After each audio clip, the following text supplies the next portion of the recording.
Surel, surat elektronik. Tujuan pembelajaran. Peserta didik mampu menerapkan praktik baik dalam memanfaatkan aplikasi Surel untuk berkomunikasi. Pertanyaan pemantik. Pernahkah kalian menulis sebuah surat kemudian mengirimkannya kepada orang lain? Bagaimana surat tersebut bisa sampai ke tujuan? Dan berapa lama waktu yang diperlukan? Urel merupakan singkatan dari surat elektronik atau yang bisa disebut email. Surel sendiri berisi pesan dalam bentuk teks, file, gambar, atau lampiran lainnya yang dikirim melalui jaringan internet ke individu atau kelompok tertentu. Sejarah email atau surel. Sejarah surat elektronik mulai digunakan oleh sebagian orang pada tahun 1960. Sayangnya dalam menggunakan email tersebut harus menggunakan jaringan ARPANET. Hal ini karena pada tahun tersebut jaringan internet masih belum ditemukan. Kemudian pada tahun 1971, ada seorang ahli komputer yang bernama Ray Tomlinson mulai memperkenalkan konsep email pertama kalinya. Beberapa fungsi surel. 1. Mengirim dan berbalas pesan dengan mudah. 2. Mengirim pesan dengan berbagai format antara lain teks, dokumen, gambar, audio, dan video.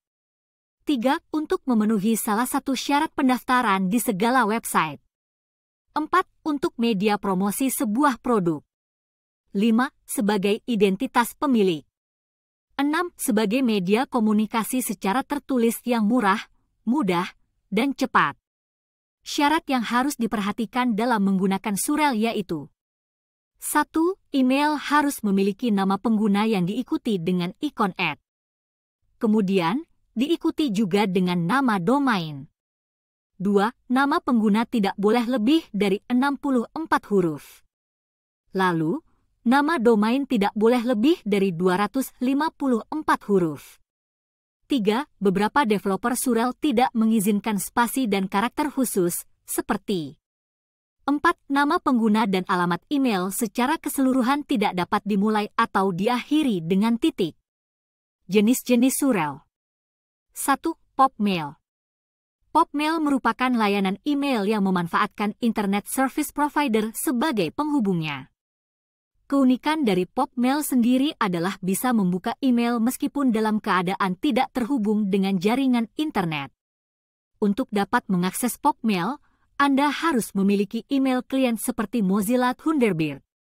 2. Web-based email. Web-based email adalah salah satu layanan email yang berasal dari website ternama, seperti Gmail dan Yahoo. Keuntungan menggunakan web-based email ini adalah Anda bisa mengecek email yang masuk kapan saja. Namun kekurangannya adalah Anda harus memiliki banyak kuota untuk mengecek email Anda. 3. Email forwarding. Email forwarding biasanya digunakan untuk meneruskan pesan yang Anda terima kepada orang lain.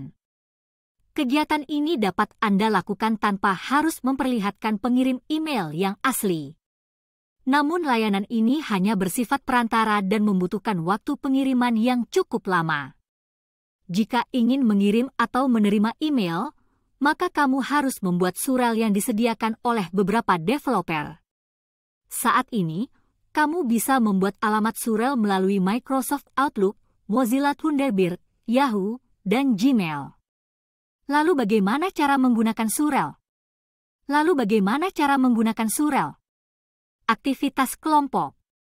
Diskusikan dan buatlah sebuah akun surel atau email bersama teman kelompokmu.